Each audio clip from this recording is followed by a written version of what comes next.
Salut à tous, c'est WW, on se retrouve pour une nouvelle vidéo et aujourd'hui on va faire les résultats de WWE Raw du 14 décembre 2020. Donc les commentateurs sont Tom Phillips, Byron Sexton et Samoa Joe. Ce soir c'est WWE Raw. Le show rouge démarre avec une vidéo sur l'histoire entre Drew McIntyre et Sheamus. Les commentateurs nous présentent ensuite la carte de la soirée. On retrouve le Miz qui est sur le ring pour un dirt sheet. Miz dit qu'on veut entendre l'histoire de ces deux superstars qui vont s'affronter dans un TLC match. Miz commence à raconter sa version de l'histoire qui a mené au match entre AJ Styles et Drew McIntyre. Miz présente AJ, mais AJ le rappelle qu'il faut présenter Omos. Le Miz reprend son histoire et nous présente notre grand et formidable champion. La lumière s'allume, il s'agit de John Morrison déguisé en McIntyre. AJ et Morrison simulent le match qu'ils vont avoir, alors qu'AJ domine et enfonce une épée dans le corps de Morrison. Miz termine l'histoire en disant qu'AJ va monter à l'échelle, prendre le titre et devenir le nouveau champion WWE. Mais si AJ échoue, c'est le moment où Miz va s'attaquer et utiliser sa mallette Money in the Bank pour devenir le nouveau et encore champion de la WWE. AJ dit que ce n'était pas dans le livre. La musique de Sheamus commence et elle arrive. Sheamus dit qu'il croyait avoir tout vu à la WWE. Mais non, cette performance était presque divertissante. Alors qu'AJ ne fait que parler et jouer avec son épée, lui s'est préparé pour se battre avec ses poings.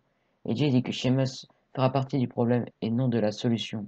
Sheamus dit qu'il préfère être le problème. AJ dit qu'ils ont un match plus tard. Ça peut attendre. Euh, Ça peut attendre. AJ lance un sapin sur Sheamus pour en profiter pour quitter le ring, mais Sheamus lui lance un cadeau sur la tête. De retour suite à la pause, le combat commence. Donc c'est un match simple. AJ Styles accompagné d'Omos contre Sheamus. À la fin du combat, AJ veut faire son Styles Clash, mais Sheamus le bloque avec un White Nose pour le couvrir et il résiste. Sheamus monte AJ sur le coin pour un White Nose du coin, mais AJ l'évite et le pousse au sol pour lui faire un roll-up pour la victoire. Donc le gagnant est AJ Styles. Après le combat, AJ célèbre sa victoire et s'approche du ring, mais Sheamus lui attrape la tête. Omos intervient et tire Sheamus pour le bloquer dans les cordes, la tête vers le sol. AJ en profite pour rouer de coups Sheamus et le frappe avec une chaise à plusieurs reprises. De retour dans une vidéo plus tôt aujourd'hui, le Hurt Business marche et croise un technicien qui mange un beignet de Riddle. Le Hurt Business n'est pas content de le voir ainsi, le groupe commence à le bousculer et lui renverse du lait sur la tête. Sarah arrive pour avoir les commentaires de MVP avant son match contre Riddle, alors qu'elle semble se concentrer sur Lashley. MVP dit que Riddle est un grand athlète, mais il n'est pas MVP. Ce soir, il va lui apprendre le respect. Comme Sarah va lui apprendre des leçons de journaliste. Il fallait demander à son équipe comment ils vont remporter le Six-Man Tag Team Match ce soir. Lashley dit qu'ils vont les renvoyer dans leur monde. En coulisses, Jeff et le New Day se préparent pour leur match. Riddle arrive pour demander ce qu'ils font. Il a une idée pour ce soir. Bro E devrait être dans leur coin. Le groupe aime bien l'idée. Jeff dit que les Hardy Bros se lancent. Donc c'est un six-man tag team match.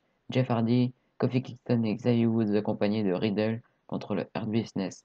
Donc Bobby Lashley, Shelton Benjamin et Cedric Alexander accompagnés de MVP. À la fin du combat, Jeff monte sur le coin, mais Lashley l'attrape et lui applique son Hurtlock pour le faire taper alors que le New Day a été sonné en bas du ring.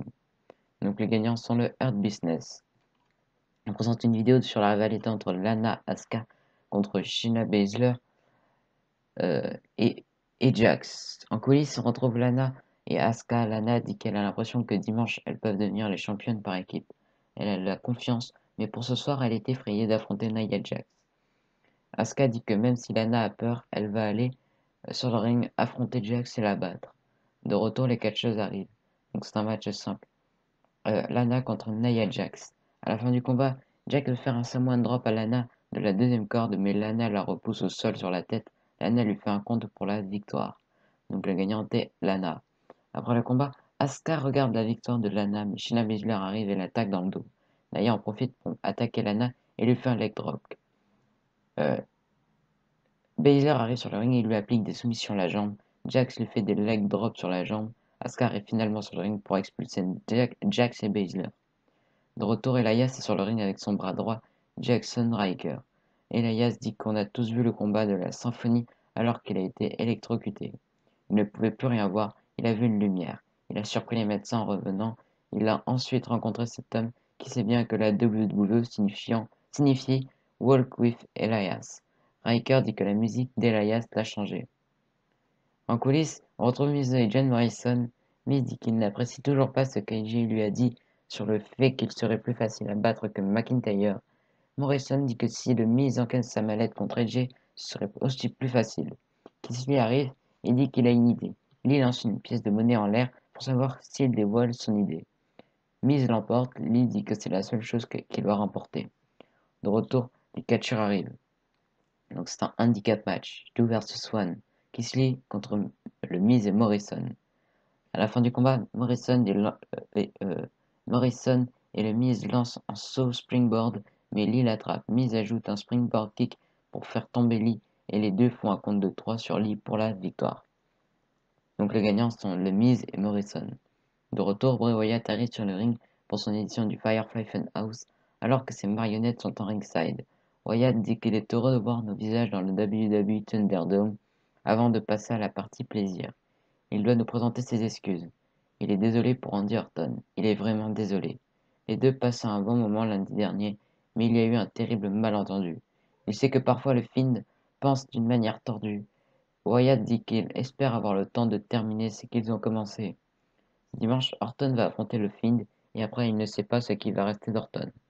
Il n'y aura aucun jeu à TLC, seulement de la tristesse, de la douleur. Wyatt dit que c'est splendide, maintenant il veut célébrer. Il a préparé quelques blagues spécialement pour Orton. Wyatt commence ses blagues à base de jeux de mots. Orton apparaît sur le Titantron pour avoir l'attention de Wyatt.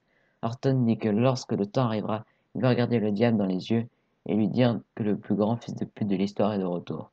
Mais il n'a pas réalisé que le Fiend, lui, a justement donné cette chance. Alors qu'il a mis Wyatt au sol avec son RKO, le Fiend est apparu. Sorti de nulle part, Orton dit que pour la première fois depuis longtemps, il a été pris par surprise. Il peut garantir que ça ne va pas arriver à TLC ou ce soir. Il sait que Wyatt aime bien jouer, alors Wyatt devrait prolonger sa visite et venir le voir. Ce soir, il pourrait jouer à cache-cache, qu'est-ce qu'il en pense? Wyatt dit qu'il ne peut pas résister, il accepte. Orton l'invite à venir le retrouver. Wyatt dit qu'il va le trouver. Le jeu commence. Retribution arrive sur le ring. De retour, Mustafa Ali est avec les commentateurs pour le prochain match. Donc c'est un match simple. Mace contre Ricochet. À la fin du combat, Ricochet est distrait par les membres de Retribution à ringside. Mace en profite pour lui faire une powerbomb et le couvre. Mais Ricochet résiste. Mace s'enchaîne avec une slam pour le compte de 3. Donc le gagnant est Mace. En coulisses, Bray Wyatt cherche Randy Orton, mais il croise Riddle. Riddle dit qu'il n'a pas vu Orton, mais il voit le futur. Le futur est Bronze. Il croit que Riddle dans la Firefly Funhouse serait bien une belle addition. Wyatt lui souhaite bonne chance et quitte en disant qu'il est un peu occupé. De retour, les catcheuses arrivent et on annonce que Lana a pris la route vers l'hôpital. Donc c'est un match simple. Shayna Baszler contre Dana Brooke. À la fin du combat, Nia Jax arrive et frappe Dana Brooke. L'arbitre arrête le combat. Donc la gagnante est Dana Brooke par disqualification. Après le combat, Baszler et Jax attaquent Brooke. Mandy Rose arrive avec un kendo stick pour les frapper. Asuka vient en aide à Rose. Jax et Baszler se font expulser du ring. De retour en coulisses, Bray Wyatt cherche encore Orton dans le stade. Wyatt arrive devant une pièce où sa chaise se balance seule. Wyatt prend place sur la chaise, mais Orton le frappe dans le dos. Orton commence à le rouer de coups. Orton enferme Wyatt dans une boîte et verse de l'essence dessus avant d'y mettre le feu. La boîte s'ouvre et le Fiend en sort alors que le feu a pris. Le Fiend écrase Orton contre le mur et l'étrangle. De retour, de retour, les catcheurs arrivent. Donc c'est un match simple. MVP contre Riddle. À la fin du combat, Riddle porte un coup de genou à MVP et lui fait son floating bro pour le compte de 3. Donc le gagnant est Riddle. De retour, Tom Phillips est sur le ring pour ce face-à-face entre AJ Styles et Drew McIntyre. Les catcheurs arrivent sur le ring. Tom invite les deux à s'exprimer une dernière fois avant TLC. AJ dit que McIntyre n'a pas besoin de s'adresser à lui, mais bien au titre WWE, comme ce sera la dernière fois qu'il l'aura. Les deux ne se sont jamais affrontés dans un combat solo, alors il a voulu étudier un peu McIntyre. Ça lui a pris 19 ans pour monter la montagne de la WWE et devenir champion. Comment est-ce possible? On l'a vu il y a quelques mois, alors qu'il a perdu contre Randy Orton à Hell in a Cell. McIntyre ne peut pas vivre quand il y a de la pression. Oui, il a battu Orton pour retrouver son titre, mais ça l'a changé. McIntyre fait des erreurs, prend trop de risques, Pourquoi prendre autant de risques alors qu'il est champion? Quand a été la dernière fois qu'il a participé à un TLC match? Peut-être jamais. Alors que lui a défendu son titre dans un TLC match et il a gagné. Il sait ce qu'il faut être et faire pour être champion. Il va prendre toutes les chaises, les tables et les échelles pour frapper McIntyre et gagner le titre. Et Jay lui dit de bien embrasser son titre car il s'apprête à devenir phénoménal. Euh, McIntyre dit qu'ils ne se sont jamais affrontés, mais il a toujours voulu ce match. Les fans lui demandent depuis des années quand aura lieu ce combat. La réponse est ce dimanche à TLC. Il n'a jamais été dans un TLC match. McIntyre dit qu'il a compris avec sa défaite que son but est de rester champion maintenant. C'est un autre jeu de rester au top. Qui est McIntyre? Il est le champion, celui qui a fait passer la WWE en 2020. Il ne tombe pas sous la pression, il est un vrai diamant face à la pression. Il est le champion qui a brisé AJ en morceaux ce dimanche. Chaque homme meurt, mais ce n'est pas chaque homme qui a l'occasion de réellement vivre avant.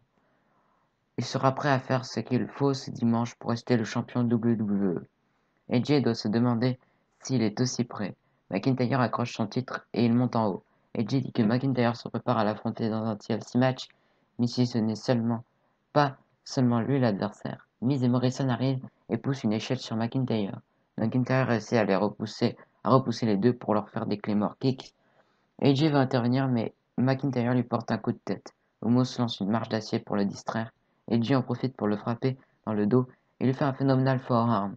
AJ poursuit l'attaque avec des coups d'échelle et de chaise. AJ couche McIntyre sur une table et lui fait un elbow drop du haut d'une échelle. AJ va décrocher la ceinture WWE pour terminer le show.